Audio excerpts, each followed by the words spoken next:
Okay so hello अस्सलाम वालेकुम students. आज जो हम पेपर सॉल्व करने वाले हैं विच इज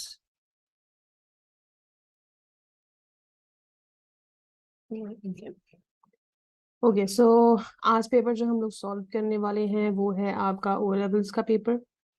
एंड ये आपका लेटेस्ट पेपर है, जैसे कि आप देख सकते हैं। This is May June 2023 paper 1 variant 1। May June 2023 paper 1 variant 1। Okay so ये पेपर आज हम सॉल्व करने वाले हैं और ये सारा जो लेक्चर है वो उर्दू में ही होगा। This video is basically in Urdu language.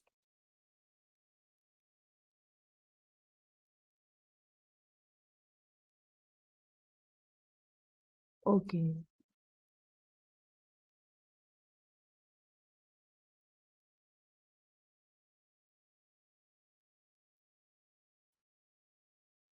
Okay so सबसे पहले जो हमारा क्वेश्चन है वो है कि why does the accountant of a business analyse it's financial statements. कि किसी भी बिजनेस के जो अकाउंटेंट होते हैं, ठीक है, वो फाइनेंशियल स्टेटमेंट्स जो हैं वो क्यों बनाते हैं। Why does the accountants of a business analyze its financial statements? Business को एनालाइज करने के लिए जो अकाउंटेंट हैं वो फाइनेंशियल स्टेटमेंट्स क्यों बनाते हैं।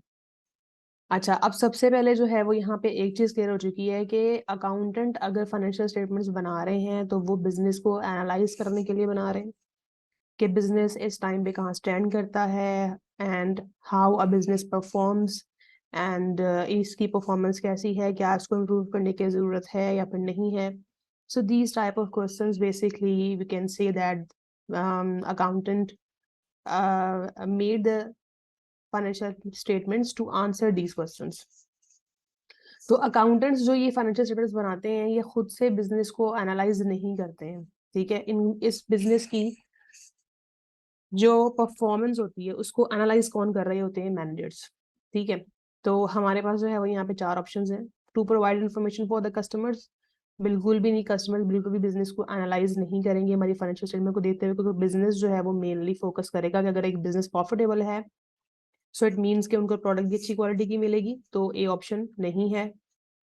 To provide the information for the government, तो ये भी बिजनेस को एनालाइज नहीं करती। To provide information for the managers, जी मैनेजर्स जो हैं वो आपके बिजनेस को क्या कर रहे होते हैं, एनालाइज कर रहे होते हैं। So our right option is C. Okay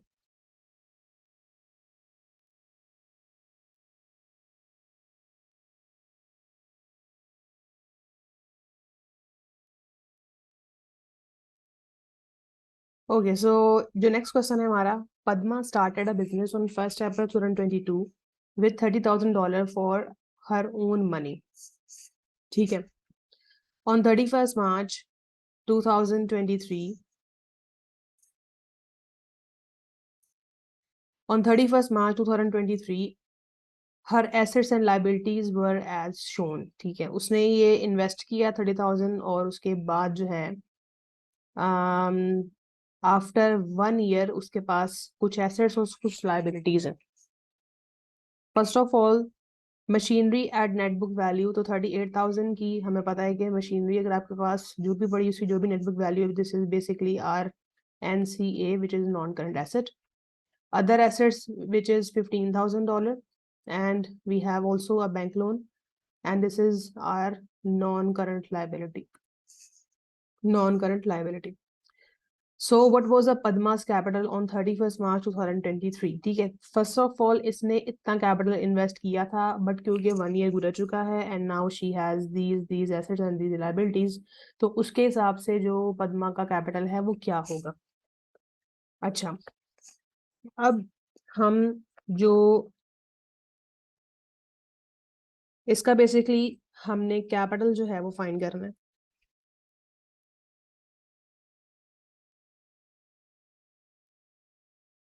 ठीक है।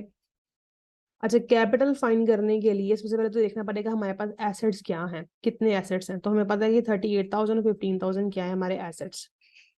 सो our total assets is equal to 38,000 plus 15,000. So we have total assets which are 5,300,000, which is $53,000. So this is total assets जो है हमारे पास $53,000 के वर्थ के पड़े हुए हैं। कैपिटल फाइंड करने के लिए हम एक फॉर्मूला यूज करते हैं which is our accounting equation. इसमें एसेट्स में से अगर आप लायबिलिटी को माइनस कर दोगे तो आपके पास आपकी कैपिटल की वैल्यू आ जाती है।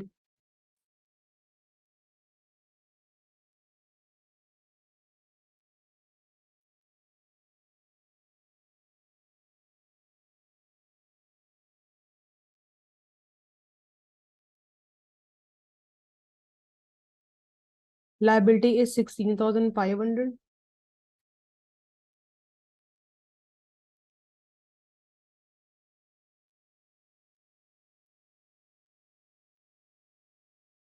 ओके तो ये वही वाली इक्वेशन है, assets is equal to capital plus liability. तो अगर हमें कैपिटल फाइंड करना है तो हम कैपिटल को यहाँ पर साइड पे निकाल के इसको सब्जेक्ट बना के, क्योंकि एसेट में क्या हो रहा होता है कि लायबिलिटी और कैपिटल प्लस हो रहे होते हैं, बट अगर हम कैपिटल को सब्जेक्ट बना देंगे तो एसेट्स और लायबिलिटी आपस में जाके माइनस हो जाएंगे।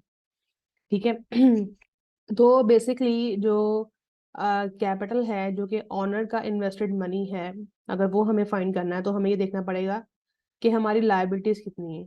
ठीक है, लायबिलिटीज जो है वो है जो कि शायद हमने लोन लिया हुआ है बैंक से या फिर मे बी किसी और इंस्टीट्यूशन से, और एसेट्स जो हैं वो हमारे बेसिकली वो एसेट्स हैं जिसमें लायबिलिटीज भी इंक्लूडेड है और कैपिटल भी इंक्लूडेड है। तो अगर हम एसेट में से लायबिलिटी माइनस कर देंगे तो हमारे पास जो रिमेनिंग अमाउंट रह जाएगी वो प्योरली हमारा इन्वेस्टेड कैपिटल होगा।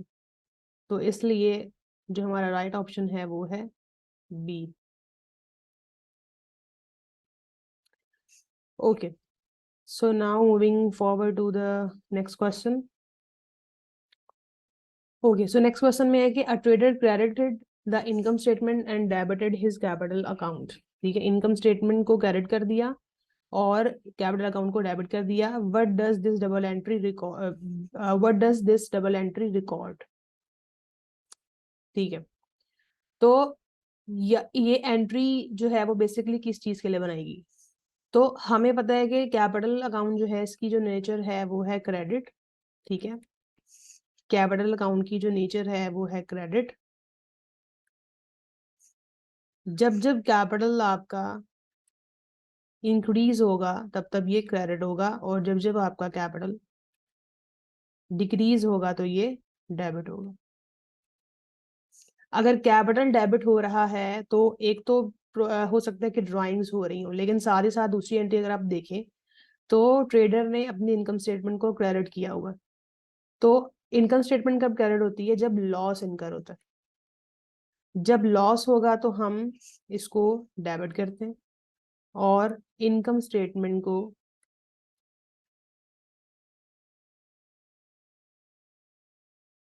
क्रेडिट किया जाता है। तो इट मीन्स कि यहाँ पर इस पूरी की पूरी जो हमारी डबल एंट्री सिस्टम है, जो यहाँ पे डबल एंट्री को रिकॉर्ड किया गया है, ये लॉस फॉर द ईयर जो है वो शो कर रही। क्योंकि अगर कैपिटल इंट्रोड्यूस हुआ हुआ होता तो कैपिटल अकाउंट डेबिट ना होता, क्योंकि हमने अभी देखा है कि कैपिटल अकाउंट जो है वो डेबिट हुआ हुआ है। तो कैपिटल अकाउंट अगर कैपिटल इंट्रोड्यूस हुआ हुआ था, नया कैपिटल ट्रेडर ने इंट्रोड्यूस किया हुआ था, तो वो क्रेडिट ना होता, डेबिट ना होता, बल्कि क्रेडिट हो रहा होता। ठीक है, इसी तरीके से अगर ड्राइंग्स हो रही होती तो कैपिटल तो डेबिट हो रहा है बट इनकम स्टेटमेंट जो है वो क्रेडिट क्यों हो रही है? क्योंकि इनकम स्टेटमेंट के साथ ड्राइंग का कोई लिंक नहीं है। अगर प्रॉफिट फॉर द ईयर है तो तब भी कैपिटल जो है वो आपका डेबिट ना हो रहा होता बल्कि क्रेडिट हो रहा होता। ठीक है, और इनकम स्टेटमेंट भी क्रेडिट ना हो रही होती। तो इट मीन्स के loss for the year is our right option. चले, इसके बाद जो हमारे पास नेक्स्ट क्वेश्चन है वो है Ted a manufacturer purchase a machine on credit from T limited. ठीक है, टेड जो है वो एक मैन्युफैक्चरर है और उसने टी लिमिटेड से एक मशीन परचेज की है which is basically on credit, so how did Ted record this? अच्छा, तो सबसे पहले अगर मशीन जो है वो उसने परचेज की है, क्रेडिट पे परचेज की है, तो क्या हो रहा होगा? मशीन का जो अकाउंट है, यानी कि जो मशीन है वो डेबिट होगी, बिकॉज मशीन क्या है, हमारा एसेट है। ठीक है, तो एसेट अगर बढ़ेगा तो इट मीन्स के वो डेबिट होगा। और टी लिमिटेड जो है, टी लिमिटेड बेसिकली कौन है? टी लिमिटेड से हमने मशीन परचेज की है, सो इट मीन्स कि ये हमारी लाइबिलिटी है इसको पे करना। तो अगर टी लिमिटेड इंक्रीज हो रहा है, क्योंकि कैरेट पे आपने उनसे परचेजेस किए हैं, तो टी लिमिटेड इंक्रीज हो रहा है, तो टी लिमिटेड क्या होगा? लाइबिलिटीज जब इंक्रीज होती हैं, लाइबिलिटीज जब इंक्रीज होती हैं तो क्या होता है? क्रेडिट होती है। लाइबिलिटी की नेचर क्रेडिट है। ठीक है, तो इट मीन्स के मशीन डेबिट होगी और टेड जो है वो क्रेडिट होगा। तो इट मीन्स के C is your right option.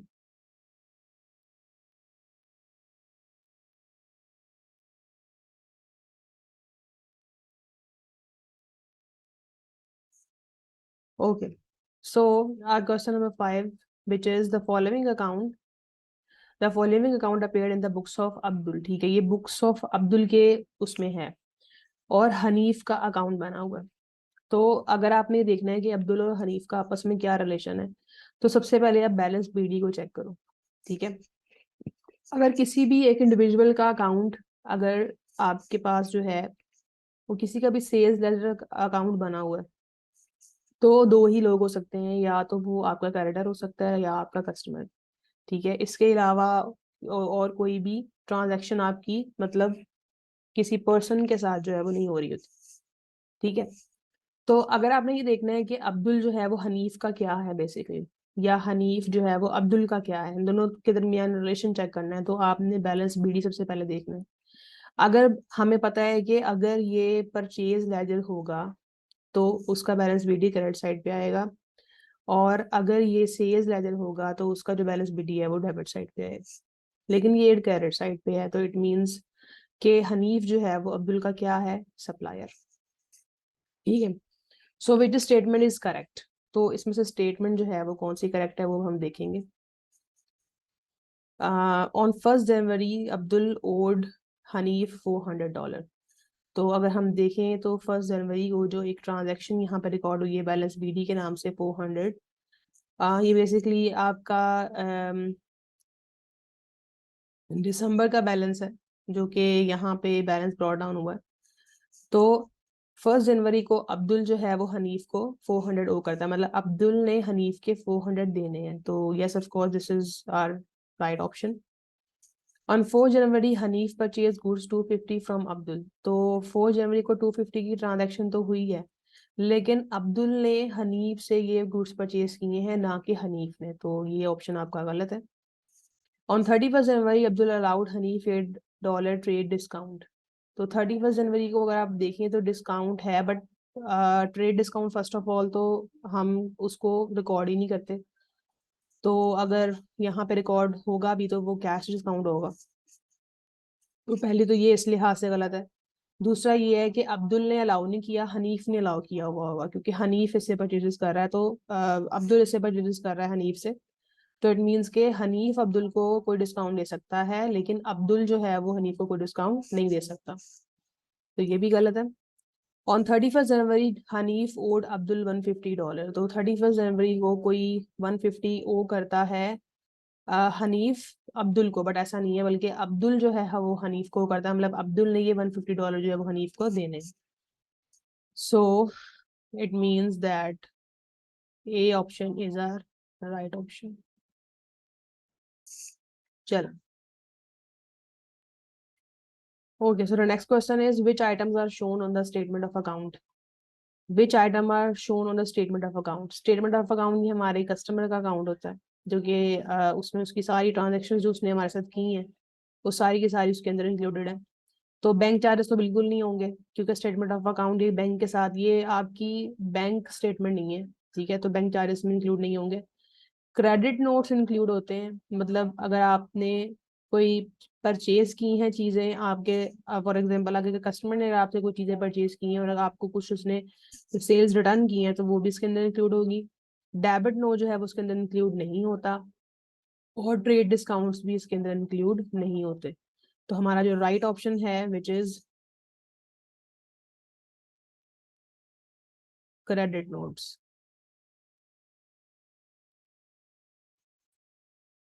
Okay, so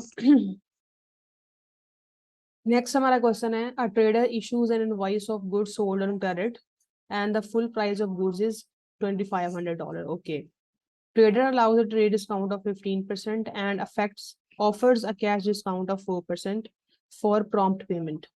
Which amount is recorded in the sales journal? अच्छा, सेल्स जर्नल में फर्स्ट ऑफ ऑल तो कैश अकाउंट डिस्काउंट जो है वो रिकॉर्ड नहीं होगा, कैश डिस्काउंट जो है वो आपका रिकॉर्ड होगा कैश बुक में।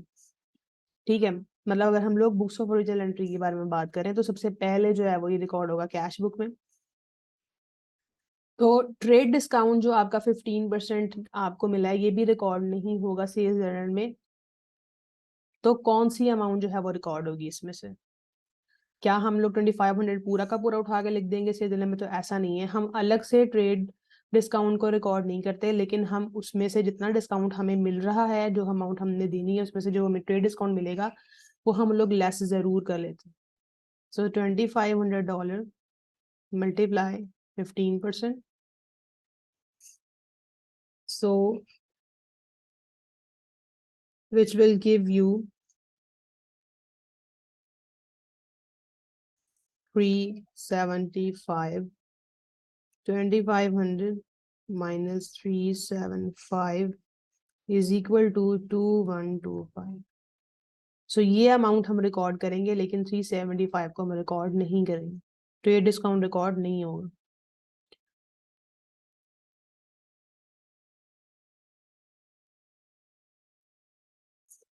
Okay,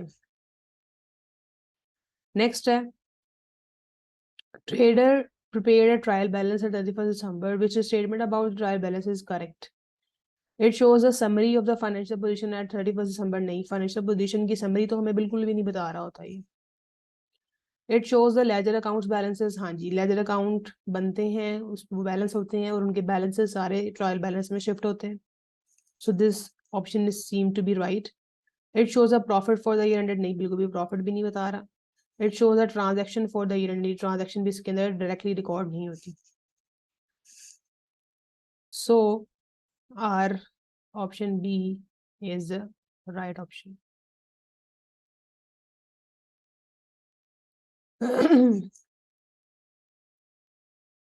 Okay, so the next question is, after completing the trial balance, it was found that an amount of $4,000 for motor vehicle repairs had been entered in the motor vehicle account.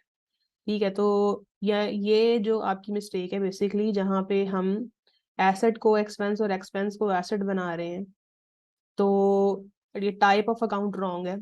ठीक है, तो इसको हम बोलते हैं error of principal. ठीक है, लेकिन हम बाकी भी देख लेते हैं। अच्छा, क्या ये एरर ऑफ ओमिशन है? नहीं, क्योंकि यहाँ पे कोई भी एंट्री को ओमिटेड नहीं किया गया। क्या ये एरर जो है वो कंपनसेटिंग एरर है? तो कंपनसेटिंग एरर भी नहीं है, क्योंकि यहाँ पर कोई भी एंट्रीज को जो है वो रिवर्स नहीं किया गया किसी एक अकाउंट में। So basically this is your error of principal.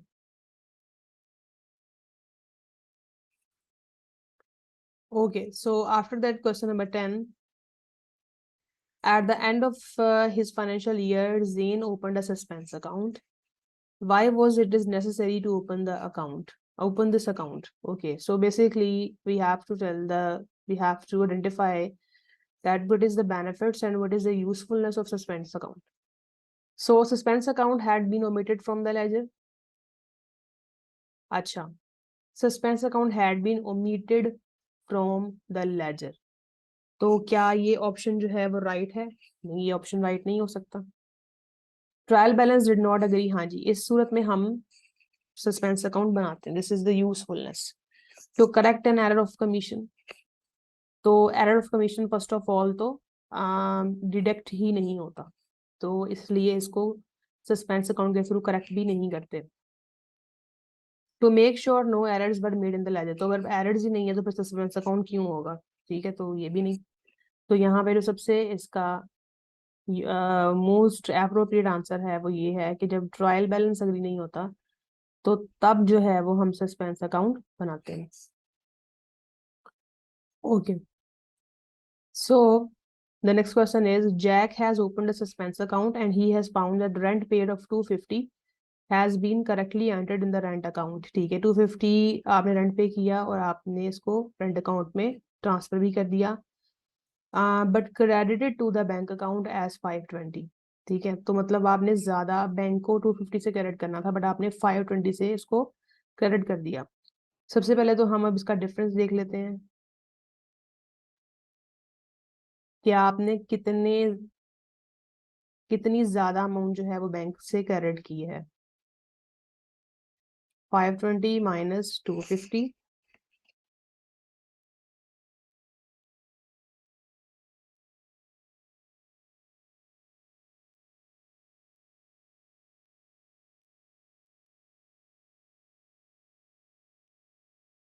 Which is 270।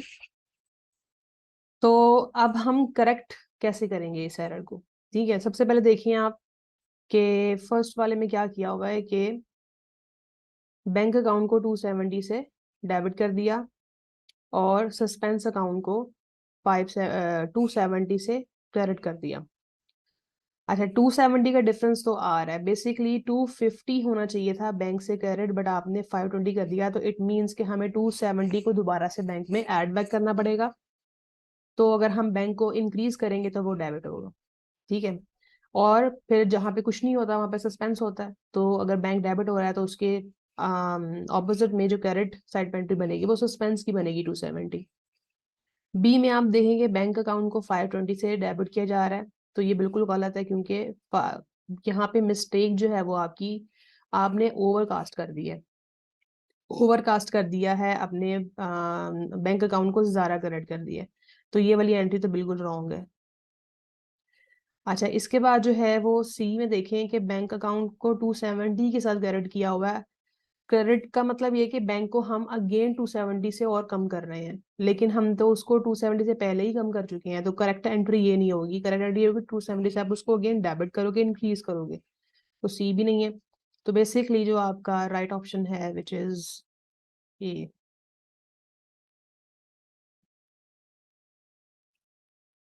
Okay, so our question number 12, Naila provided the following information at 31st August 31st अगस्त।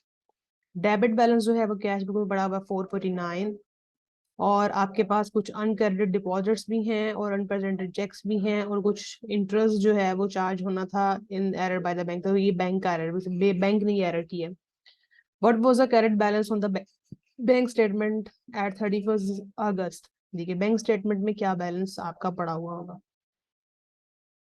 तो बैंक स्टेटमेंट में आपका क्या पड़ा हुआ होगा? सबसे पहले आप देखें कि कैश बुक में आपके पास जो बैलेंस है which is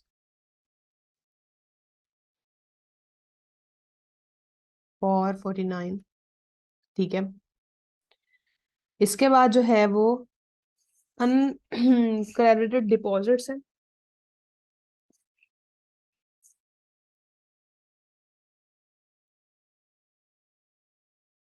okay, so uncredited deposits है जो कि हैं 424, तो इसको हम लोग माइनस कर देंगे। एक सेकेंड,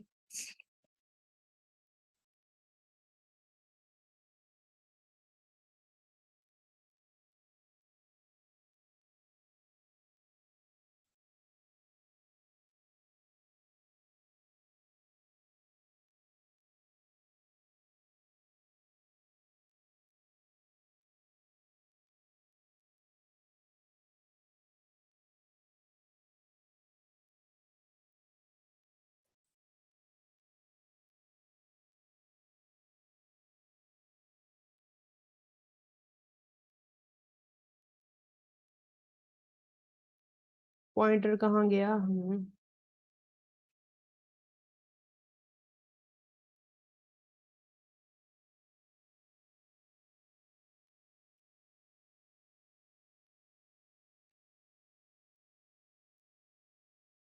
ये बेसिकली रिवर्स वर्किंग कर रहे हैं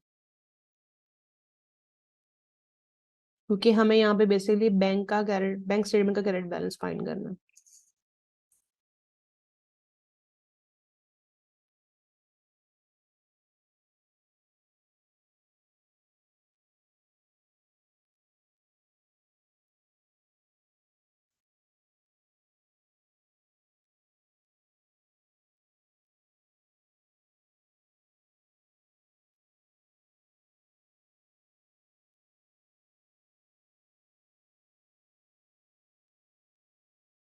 टू 200 इसके अलावा जो है वो एक इंटरेस्ट भी चार्ज हुआ जो कि बैंक ने एरर किया है, तो ये माइनस जो है वो यहाँ से 10 भी होगा।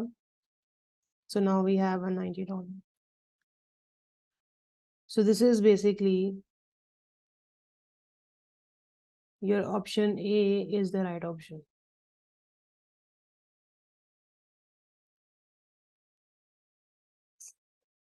Okay.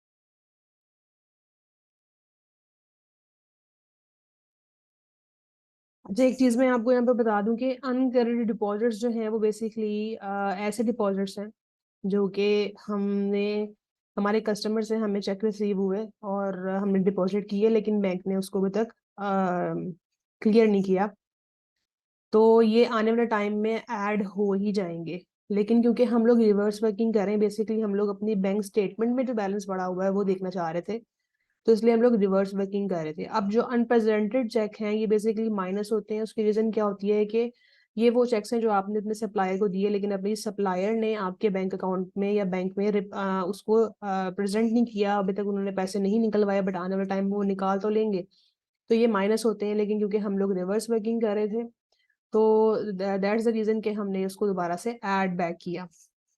सो बेसिकली हम बैंक स्टेटमेंट में जो हमारा कैरेट बैलेंस था वो फाइंड करने के लिए रिवर्स वर्किंग कर रहे थे, ठीक है।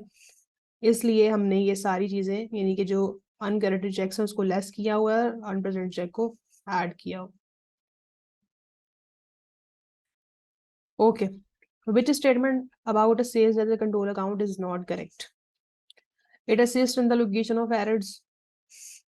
हाँ जी, ये बिल्कुल ठीक है, एरर्स के लिए एरर्स को लोकेट करता है।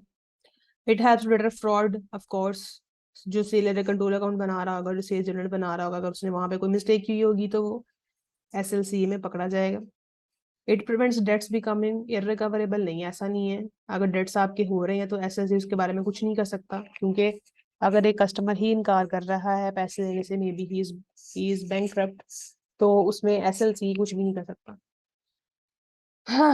It provides a quick total of trade receivables. जी, ट्रेड रिसीवेबल्स का जो है वो आपको ये क्विकली टोटल बता देता है। तो यहाँ पे जो इसका करेक्ट नहीं है जो वो है ये।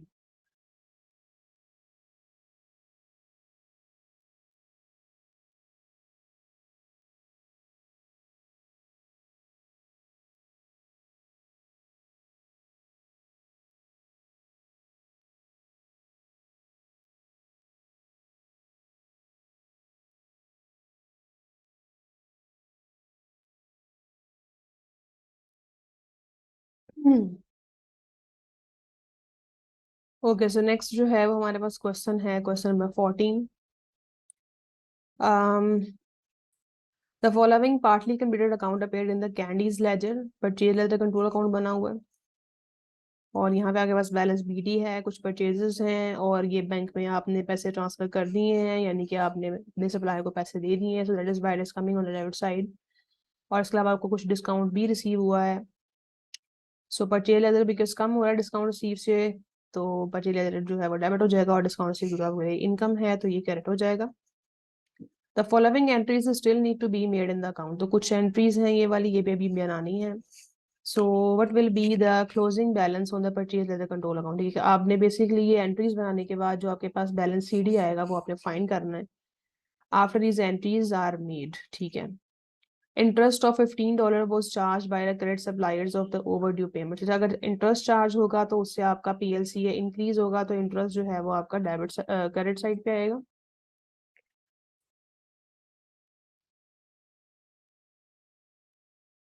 Balance showing in the purchase ledger totalling 450 were set off against the balance in the sales ledger. अच्छा, ये आपकी बेसिकली कॉन्ट्रा एंट्री है।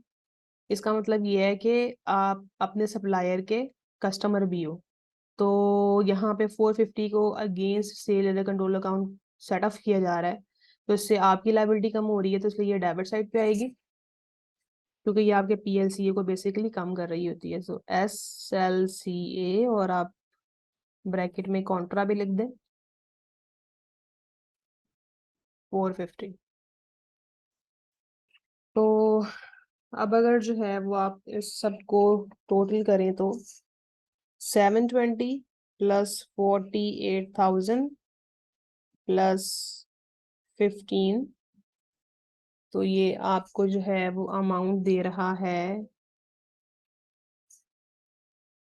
48,735। इसमें से आप सारी डेबिट साइड को माइनस कर दो। 48,735 minus 42,000,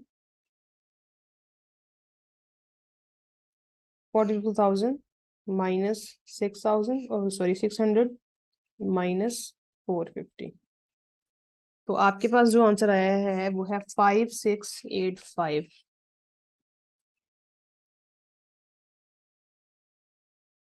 so B is our right option. चलो,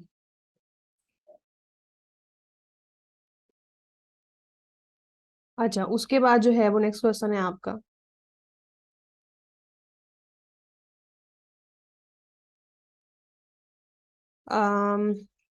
are traders Our traders expenditure during the year includes the following amounts, ठीक है। अच्छा, ये कुछ expenses हैं। How much should the trade charge to her income statement for the year? Okay.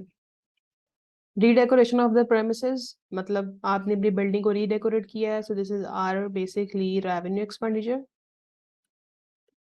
Insurance of motor vehicles, ये भी आपका revenue expenditure है, और रेवेन्यू एक्सपेंडिचर जो है वो कहाँ रिकॉर्ड होते हैं? अदर एक्सपेंसेस में,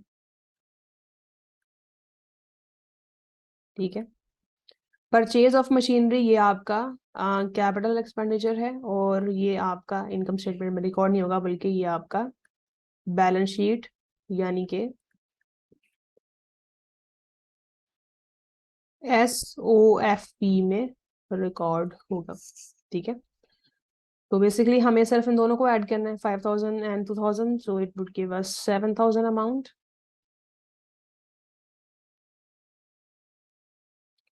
चलो, which statement about depreciation is correct, ठीक है। It is a cash fund to replace a non current asset, ऐसा बिल्कुल भी नहीं है। हम कैश को एज अ फंड नहीं यूज कर रहे होते कि हम उस नॉन करंट एसेट को रिप्लेस कर लें।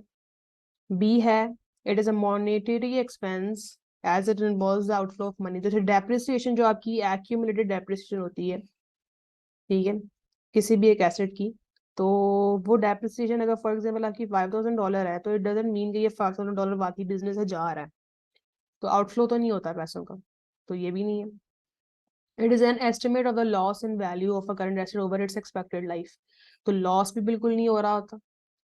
इट इज रिकॉर्डेड, मतलब करंट एसेट अगर टाइम टू टाइम अगर आप उसको यूज कर रहे हो, और उसकी अगर आप ये देखें कि उसकी वैल्यू के अंदर लॉस आ रहा है, तो वैसा नहीं होता। समटाइम आपका करंट एसेट उसकी वैल्यू से ज्यादा का भी सेल हो जाता है।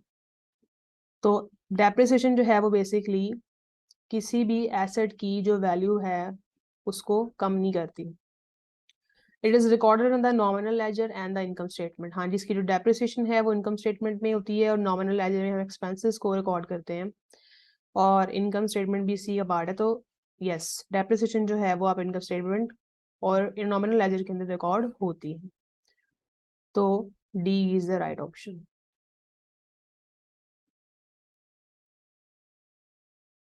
चल, okay, so we have 17 question. इस वीडियो में हम इसको हाफ करेंगे, like 18 question, and we will next the other question, we will do the other question in the next video. So Rashid provided the following balances on 31st December. Machinery at cost, which is $50,000, and the provision for the depreciation, which is $23,000. Okay. What is the correct balance on the provision for the depreciation of machinery account? ठीक है, मैं provision का जो basically जो provision के अंदर provision for the depreciation जो इस मशीनरी के लिए बनी हुई है, तो उसमें हमने देखना है कि करेक्ट बैलेंस क्या है. मीन कि कुछ एरर हुआ होगा, यानी कि ये जो $23,000 है, ये जो हमें यहाँ पे गिवन है, ये वाला नहीं है, बल्कि इसको करेक्ट करना पड़ेगा. तो it means that there are some errors. So depreciation for the year was calculated at 20% on the cost, like यहाँ पे SLM यूज किया जा रहा है, and is included in the balance for the provision. Okay. After the balances had been extracted, it was found that machinery repairs costing $2,000 had been debited in error to the machinery account. अच्छा, हमने machinery को repair करवाया था और $2,000 हमने उसके ऊपर लगाया, लेकिन हमने उसको गलती से मशीनरी अकाउंट में डाल दिया. अच्छा, तो इसका मतलब क्या है, यानी कि अगर 2000, इट मीन्स के 52,000 जो है यहाँ पे जो आपको नजर आ रहा है, बेसिकली इसके अंदर 2000 आपने रिपेयर्स का डाला हुआ है, तो 2000 को माइनस कर लो यहाँ से, क्योंकि मशीनरी की बेसिकली जो कॉस्ट थी उसमें 2000 आपने एक्स्ट्रा डाल दिया, यानी कि मशीनरी रिपेयर के अकाउंट के बजाय आपने मशीनरी के अकाउंट को डेबिट कर दिया. तो इट मीन्स कि आपने 2000 ज़्यादा डेबिट किया हुआ है. तो इट मीन्स के आपकी जो मशीनरी की रियल कॉस्ट है ना, वो है $50,000. तो इट मीन्स के प्रोविजन भी रॉन्ग होगी, क्योंकि वो एक गलत कॉस्ट के ऊपर आपने उसको चार्ज किया 20%. तो अब हम सही कर लेते हैं. 50,000 मल्टीप्लाई 20%, तो हमारे पास जो इसकी डेप्रिसिएशन आ रही है, विच इज 10400. ठीक है. अच्छा, सॉरी, ये आपकी नहीं है, गलती से मैंने करी. 50,000 के ऊपर अगर करें तो 10,000 जो है वो आपके पास इसकी डेप्रिसिएशन आ रही है. लेकिन अगर इसको पुराने वाले पे अगर हम देखें, यानी कि जो पुराना इसका गलती से हमने कॉस्ट 52,000 लिखी हुई है, तो इसमें जो है वो 10400 आपकी मशीनरी की डेप्रिसिएशन आ रही है. तो हम सबसे पहले इसको माइनस करके देख लेते हैं कि आपने कितनी ज़्यादा चार्ज कर दी है. तो 10400 माइनस $10,000, सो बेसिकली $400 आपने डेप्रिसिएशन ज़्यादा चार्ज कर दी है. ठीक है. तो अब क्या करेंगे, यानी कि इस प्रोविजन में बेसिकली जो डेप्रिसिएशन है, इसमें 400 ज़्यादा चार्ज की है. तो हम सिंपली अब क्या करेंगे, 2300 में से माइनस कर लेंगे 400 जो कि हमने ज़्यादा चार्ज की है. ठीक है. तो हमारे पास जो है वो यहाँ पे जो राइट इसका प्रोविजन का बैलेंस आ रहा है, विच इज 22600.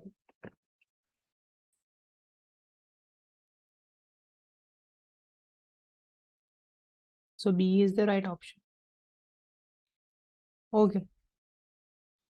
So इसके बाद जो है वो हमारे पास नेक्स्ट क्वेश्चन है. Annual rental income due from Kumar. Okay, so आपने कुमार से कुछ रेंट लेना है, बट वो ड्यू है. अ टेनेंट इज $3,600. ठीक है, $3,600 जो है वो उसका एनुअल रेंट है. तो सबसे पहले हम लोग देख लेते हैं कि 1 मंथ का कितना होगा. तो अगर 3,600 जो है वो उसका एनुअल रेंट है, तो अगर इसको 12 के साथ जो है वो हम डिवाइड करें, एंड 12 के साथ डिवाइड क्यों कर रहे हैं, बिकॉज एनुअल रेंट के बारे में बात की जा रही है, 12 मंथ्स के बारे में. तो हमारे पास $300 जो है वो आ रहा है. इट मीन्स कि ये $300 उसको हर मंथ में पे करना. Kumar had prepaid rent of $900. अच्छा, तो यानी कि $900 जो है वो ऑलरेडी उसका प्रीपेड था. क्वेश्चन ये है कि how much rent was received from Kumar during the year. इस ईयर में जो बेसिकली कुमार से रिसीव किया गया रेंट है वो कितना है. तो $900 तो आपका प्रीपेड है, तो इट मीन्स कि ये इस ईयर तो रिसीव नहीं किया, ये प्रीवियस ईयर रिसीव किया हुआ.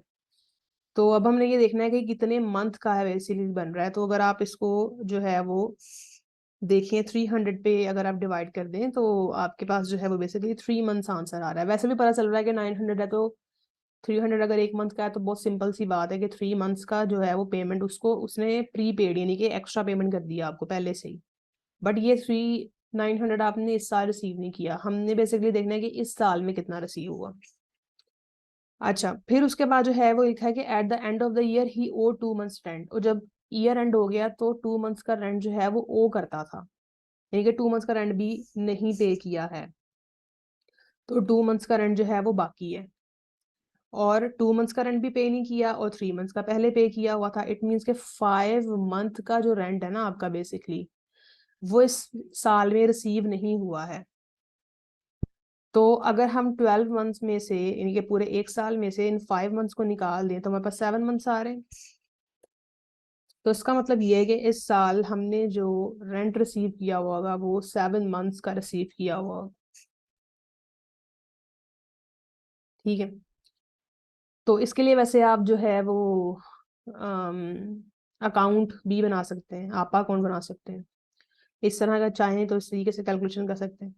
तो सिंपली अगर हमें ये देखना है कि इन 7 मंथ्स में हमने कितना रेंट रिसीव किया तो 7 × 300। सो आपने टोटल जो इस मंथ इस ईयर में रिसीव किया है which is $2100। So A is your right option. ठीक है, चलें जी, ये 18 क्वेश्चंस जो हैं वो इस वीडियो के अंदर कंप्लीट हो चुके हैं। तो इंशाल्लाह I will upload the next video and we will cover the remaining MCQs in our next video.